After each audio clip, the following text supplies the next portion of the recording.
السلام عليكم ورحمة الله وبركاته. بسم الله الرحمن الرحيم. الحمد لله رب العالمين وبه نستعين، والصلاة والسلام على رسوله الأمين نبينا محمد وعلى آله وأصحابه أجمعين ومن تبعهم بإحسان إلى يوم الدين. أما بعد، أعوذ بالله من الشيطان الرجيم. بسم الله الرحمن الرحيم. فإذا قضيت الصلاة فانتشروا في الأرض وابتغوا من فضل الله واذكروا الله كثيرا لعلكم تفلحون.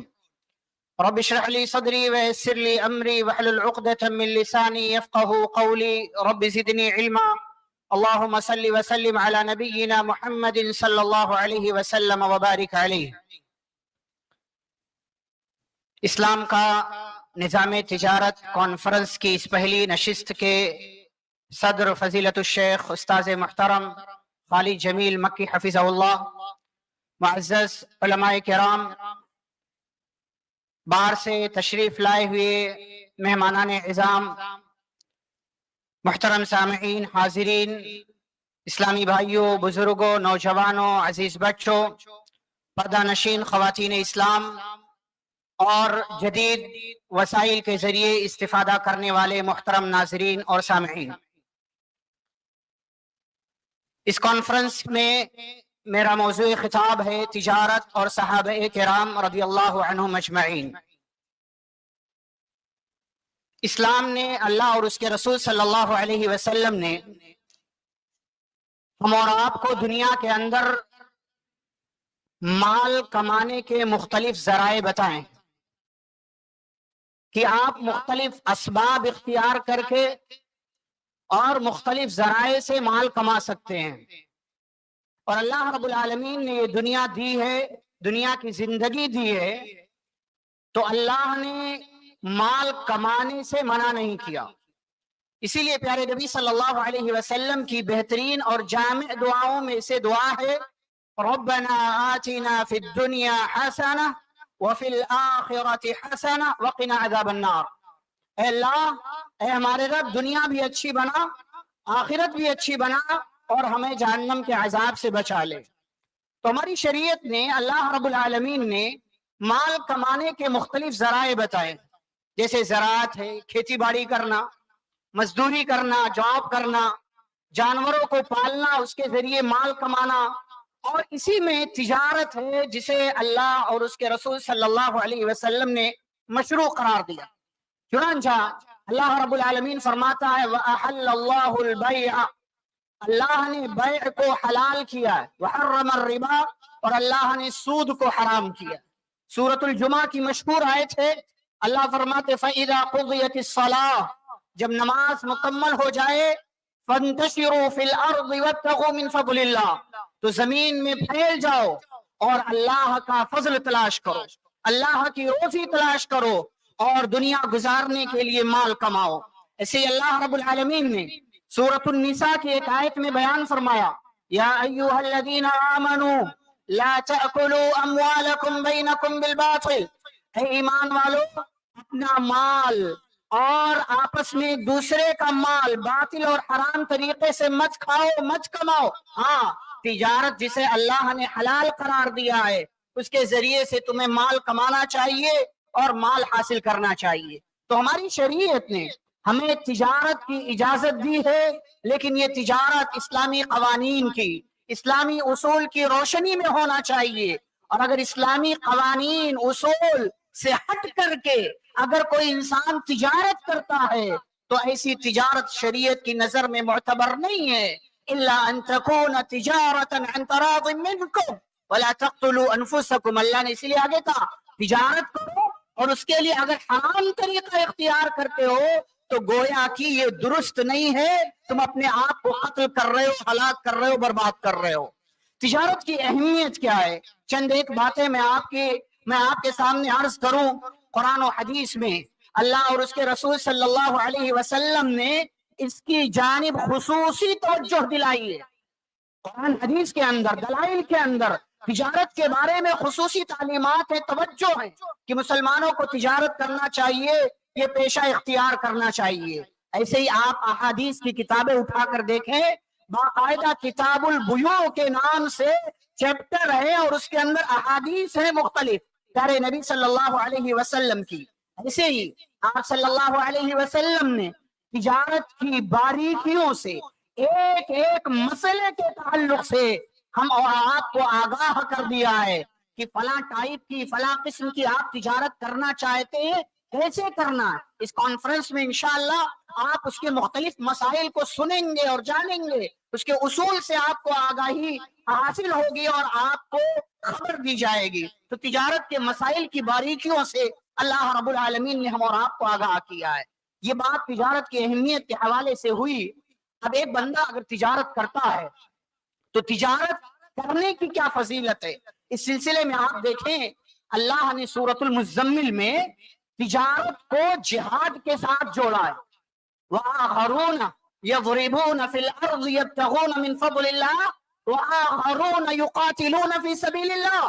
وہ بندے جو تجارت کر کے اللہ کا فضل تلاش کرتے ہیں، اللہ نے ایسے لوگوں کی بھی تعریف کی ہے، اور وہ لوگ جو اللہ کے دین کو بلند کرنے کے لیے میدان جنگ میں ہوتے ہیں، اللہ نے ایسے لوگوں کی بھی تعریف کی ہے اور دونوں کا ایک ساتھ تذکرہ کیا ہے۔ اور آپ دیکھیں پیارے نبی صلی اللہ علیہ وسلم نے تجارت کیا ہے، آپ نے تجارت کے پیشے کو اختیار کیا ہے۔ اما خدیجہ رضی اللہ تعالی عنہا کا مال آپ تجارت کی غرض سے لے کر کے گئے، اور اما خدیجہ رضی اللہ تعالی عنہا کو اتنا منافع حاصل ہوا کہ اس سے پہلے وہ منافع ان کی تجارت میں نظر نہیں آیا۔ یہ پیارے نبی صلی اللہ علیہ وسلم نے پیشہ اختیار کیا، اور صحابہ کرام کی ایک بڑی تعداد نے تجارت کا پیشہ اختیار کیا ہے، جو ہمارے موضوع کا دوسرا حصہ ہے۔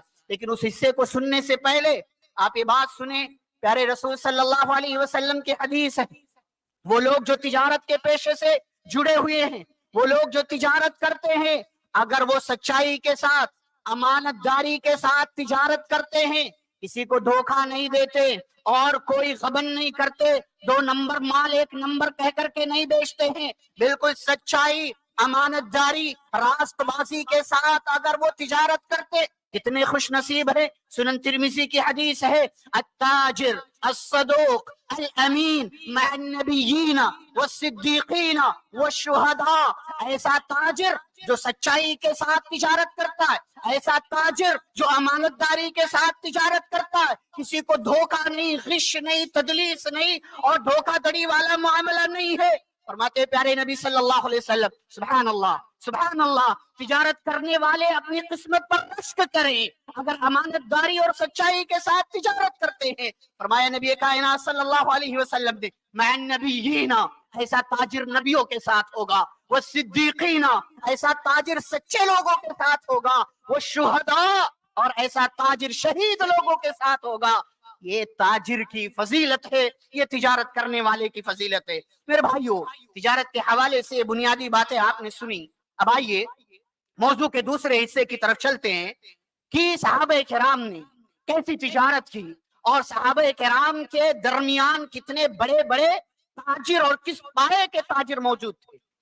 پیارے نبی صلی اللہ علیہ وسلم مدینے میں آئے، مدینے میں آنے سے پہلے مکے میں بھی صحابہ تجارت کیا کرتے تھے، لیکن آپ صلی اللہ علیہ وسلم جب مدینہ پہنچے تو مدینے کی پوری مارکیٹ پر یہودیوں کا قبضہ تھا، پوری مارکیٹ پر ہولڈ تھا یہودیوں کا، پوری مارکیٹ پر چھائے ہوئے تھے۔ مال کمانے کے جتنے ذرائع تھے، سارے ذرائع پر تقریباً یہودیوں کا قبضہ اور ہولڈ تھا۔ بنو نذیر، بنو قریظہ، بنو قینقاع، یہودیوں کے 3 قبیلے مدینے کے اندر تھے۔ پیارے نبی صلی اللہ علیہ وسلم نے تجارت کے اصول وضع کیے، قوانین وضع کیے، صحابہ کرام کو تعلیم دی، صحابہ کرام کو قوانین بتائے، اصول بتائے۔ صحابہ نے تجارت کرنا شروع کیا اور صرف 5 سال کا عرصہ گزرا، صرف 5 سال کا۔ وہ یہودیوں کے قبیلے جو مدینے کی پوری مارکیٹ پر قبضہ جمع کر کے بیٹھے تھے، اور آپ اپنی زبان میں کہہ لیں کنڈلی مار کے بیٹھے تھے، صرف 5 سال کے عرصے میں مدینے کو یہودیوں سے خالی کروایا گیا اور مدینے کی پوری مارکیٹ پر مسلمانوں کا اور صحابہ کرام کا قبضہ ہو گیا۔ کیسے کیا انہوں نے؟ کس طریقے سے کیا؟ امانت داری کے ساتھ تجارت کر کے، سچائی کے ساتھ تجارت کر کے، کسی کو دھوکہ نہیں دیا. اور اگر کسی نے دھوکہ دینے کی کوشش کی، نبی صلی اللہ علیہ وسلم بحیثیت لیڈر، قائد، مدینے کی مارکیٹ میں چل رہے ہیں، گردش کر رہے ہیں. ایک بندے کے تعلق سے کچھ بات آپ کو نظر آئی، آپ نے اس کے سامان میں ہاتھ ڈالا، آپ کو کچھ تری محسوس ہوئی، کچھ تری محسوس ہوئی. آپ نے پوچھا یہ کیا ہے؟ کہا پیارے نبی صلی اللہ علیہ وسلم، اس کو رات آسمان سے بارش کے پانی نے اس کو بھگو دیا، میں نے سوکھا اور تر مال اکٹھا کر دیا. پیارے نبی نے فرمایا تم نے ان دونوں کو الگ کر کے کیوں نہیں رکھا؟ من غشنا فلیس منا، جو دھوکہ دے وہ ہم میں سے نہیں ہے. سبحان اللہ، یہ ہوتی ہے تجارت. پیارے نبی صلی اللہ علیہ وسلم نے صحابہ کی قدم قدم پر رہنمائی کی، اور اسی رہنمائی کے نتیجے میں صرف 5 سال میں مدینے کی مارکیٹ اور بازار پر صحابہ کرام کا قبضہ ہو گیا. آپ دیکھیں، صحابہ کرام مدینے کے اندر آئے. سب سے بڑے صحابی حضرت ابو بکر صدیق رضی اللہ عنہ کپڑوں کا کاروبار کرتے تھے، کپڑوں کی تجارت کرتے تھے، بہت مالدار تھے، بہت مالدار تھے حضرت ابو بکر صدیق رضی اللہ عنہ. آپ یہ نہ سمجھیں کہ صرف عثمان غنی رضی اللہ عنہ مالدار، صرف عبد الرحمن بن عوف رضی اللہ عنہ مالدار. ابو بکر صدیق رضی اللہ تعالی عنہ مالدار صحابہ میں سے ایک ہیں، اور مدینے میں آ کر کے نہیں، مکے سے حضرت ابو بکر صدیق رضی اللہ عنہ مالدار، مکے سے مالدار ہیں. کپڑوں کا کاروبار تھا، اور مدینے میں سخ نام کا غالباً ایک علاقہ تھا، اس علاقے میں ان کا باقاعدہ ایک گودام اور کارخانہ تھا جس میں وہ کپڑوں کی تجارت کیا کرتے تھے اور کام ہوا کرتا تھا. آپ حضرت عمر رضی اللہ تعالیٰ عنہ کو دیکھیں، وہ بھی کاروبار اور تجارت کیا کرتے تھے. عثمان غنی رضی اللہ عنہ کے بارے میں کون نہیں جانتا؟ عثمان غنی رضی اللہ عنہ مدینے کے مالدار صحابہ میں سے اور بڑے تاجروں میں سے ایک ہے کہ باہر سے ان کا مال ہزاروں کی تعداد میں اونٹوں پر لد لد کر کے آیا کرتا تھا. عبد الرحمن بن عوف رضی اللہ تعالیٰ عنہ، آپ جانتے ہیں پیارے نبی صلی اللہ علیہ وسلم کے صحابہ مدینے میں آئے، آپ صلی اللہ علیہ وسلم نے مہاجرین اور انصار کے درمیان بھائی چارہ کرایا. حضرت عبد الرحمن بن عوف مہاجر صحابی ہیں. مدینے کے اندر ایک صحابی ہیں حضرت سعد بن ربیع رضی اللہ تعالیٰ عنہ. نبی صلی اللہ علیہ وسلم نے عبد الرحمن بن عوف رضی اللہ عنہ کو انصاری صحابی حضرت سعد بن ربیع کا بھائی بنا دیا. سعد بن ربیع کون ہیں؟ انصاری صحابہ میں مدینے کے مسلمانوں میں سب سے مالدار صحابی حضرت سعد بن ربیع رضی اللہ تعالیٰ عنہ. اور عبد الرحمن بن عوف کون ہیں؟ مکے سے ہجرت کر کے آئے ہیں، نہ مال ہے، نہ پیسہ ہے، نہ درہم و دینار ہے، محتاج ہیں، ضرورت مند ہیں. نبی نے بھائی چارے کا رشتہ قائم کروا دیا. سعد بن ربیع نے کہا عبد الرحمن، یہ میرا گھر ہے، یہ میری کھیتیاں ہیں، یہ میری 2 بیویاں ہیں، آدھا آدھا سب تمہارا ہے. جو بیوی پسند آئے طلاق دے دو، عدت گزارنے کے بعد اس سے نکاح کر لینا. عبد الرحمن بن عوف رضی اللہ عنہ نے کہا نہیں میرے بھائی، مجھے اس کی ضرورت نہیں، اس کی ضرورت نہیں ہے، بازار کا راستہ دکھا دو، میں کچھ کرنا چاہتا ہوں. حضرت سعد بن ربیع رضی اللہ تعالی عنہ نے بازار کا راستہ دکھایا. سبحان اللہ، عبد الرحمن بن عوف رضی اللہ عنہ نے تجارت شروع کی اور ایسی برکت، گھی اور پنیر کا کاروبار جو شروع کیا، ایسی برکت اللہ نے دی کہ سبحان اللہ، اگر پتھر بھی اٹھائیں تو اس کے نیچے سے سونا نظر آ جائے. اور آپ جانتے ہیں صحابہ کی فہرست میں، صحابہ کی تعداد میں سب سے مالدار صحابی حضرت عبد الرحمن بن عوف رضی اللہ، سب سے مالدار صحابی. دنیا جانتی ہے عثمان غنی رضی اللہ تعالیٰ عنہ سب سے مالدار صحابی، ٹھیک ہے مالدار تھے، لیکن عبد الرحمن بن عوف رضی اللہ عنہ تجارت کی برکت سے اتنا مال اللہ نے دیا کہ صحابہ میں سب سے بڑے اور سب سے زیادہ مال والے صحابی حضرت عبد الرحمن بن عوف رضی اللہ عنہ بن گئے. طلحہ بن عبید اللہ عشرہ مبشرہ میں سے رضی اللہ تعالیٰ عنہ، یہ بھی کپڑوں کے تاجر تھے. اور جب جنگ بدر ہوئی، آپ کو پتا ہے جنگ بدر کن حالات میں ہوئی، اچانک جنگ کا موقع پیش آ گیا تھا. نبی صلی اللہ علیہ وسلم کو کافروں کے ساتھ لڑنا پڑا تھا اور کمزور 313 صحابہ تھے. آپ جانتے ہیں طلحہ بن عبید اللہ رضی اللہ تعالیٰ عنہ جرنیل صحابی ہیں اور شجاعت والے صحابی ہیں، لیکن اس موقع سے کپڑوں کی تجارت کے حوالے سے وہ شام گئے ہوئے تھے، مدینے کے اندر وہ موجود نہیں تھے، اسی لیے جنگ بدر میں حضرت طلحہ بن عبید اللہ رضی اللہ عنہ شرکت نہ کر سکے. اور ابو بکر صدیق رضی اللہ عنہ کی بات میں نے کی. آپ جانتے ہیں تجارت ان کو اتنی زیادہ محبوب تھی. حضرت ابوبکر صدیق رضی اللہ تعالیٰ عنہ کو ایک طرف نبی کی جدائی برداشت نہیں ہوتی تھی، لیکن دوسری طرف تجارت کرنا ہے تو اپنی تجارت کا مال لے جا کر کے تجارت کرتے تھے اور نبی سے تھوڑی دیر کے لیے دور ہو جایا کرتے تھے. اور نبی صلی اللہ علیہ وسلم بھی نہیں چاہتے تھے میرا یہ ساتھی، میرا یہ رفیق مجھ سے جدا ہو، دور جائے، لیکن تجارت کی وجہ سے آپ صلی اللہ علیہ وسلم ان کو منع نہیں کرتے تھے اور وہ تجارت کے لیے چلے جایا کرتے تھے. ایسے ہی میرے بھائیوں، مدینے کے اندر صحابہ کپڑوں کے علاوہ خوشبو کا کاروبار کرتے تھے، خوشبو کا کاروبار کرتے تھے. حضرت عباس رضی اللہ تعالیٰ عنہ نبی صلی اللہ علیہ وسلم کے چچا یمن جاتے تھے اور یمن سے عطر اور خوشبو لایا کرتے تھے اور خاص طور سے حج کے موسم میں اسے بیچا کرتے تھے، کیونکہ حج کے موسم میں باہر سے لوگ آتے تھے، پوری بھیڑ ہوتی تھی، مکے کے اندر جا کر کے اس کا کاروبار کیا کرتے تھے. اور ابو سفیان بن حرب رضی اللہ تعالیٰ عنہ، حضرت معاویہ رضی اللہ تعالیٰ عنہ کے ابا تیل اور چمڑے کا کاروبار کیا کرتے تھے، تیل اور چمڑے کا کاروبار کیا کرتے تھے. عبد الرحمن بن عوف رضی اللہ تعالیٰ عنہ کے بارے میں آتا ہے کہ ان کا قافلہ تجارت کا اتنی بڑی تعداد میں آیا کرتا تھا کہ جب مدینے میں ان کا قافلہ تجارت کا پہنچتا تھا تو مدینے والے شور مچایا کرتے تھے اور لوگوں کے شور سے مدینہ گونج جایا کرتا تھا. لوگ سمجھ جاتے تھے کہ آج ہمیں یہ معلوم ہو گیا کہ عبد الرحمن بن عوف رضی اللہ تعالیٰ عنہ کا تجارت کا قافلہ مدینے کے اندر آیا ہوا ہے. یہ آپ کو میں نے نمونے کے طور پر چند مثالیں ذکر کی ہیں. ان مثالوں کے ذریعے آپ سمجھ سکتے ہیں. اور آپ کو ایک بات بتاؤں، عشرہ مبشرہ ہمارے ہاں کیا لوگ سمجھتے ہیں؟ ہمارے ہاں لوگ سمجھتے ہیں بھائی نہیں، مالدار نہیں، بھائی انسان اگر کوئی عبادت کرنے والا اسے مالدار نہیں ہونا چاہیے. ہمارے ہاں لوگ سمجھتے ہیں نیک وہ ہے جو پھٹا پرانا پہن کر رہے، کٹیا میں رہے، جھوپڑی میں رہے، پیوند لگے ہوئے کپڑے پہنے. نہیں میرے بھائیوں، عشرہ مبشرہ ٹاپ 10 وہ خوش نصیب صحابہ جنہیں جنت کی خوشخبری ملی، ان میں سے اکثر صحابہ مالدار تھے. اکثر، بلکہ میں اگر کہوں کہ سب کے سب مالدار تھے، ایک آدھ کو چھوڑ کر کے سارے صحابہ مالدار تھے. اور ان مالداروں میں اکثر وہ تھے جو تجارت کرنے والے تھے. حضرت زبیر بن عوام رضی اللہ تعالیٰ عنہ شروع میں کچھ نہیں تھا، بعد میں تجارت کرنا شروع کیا.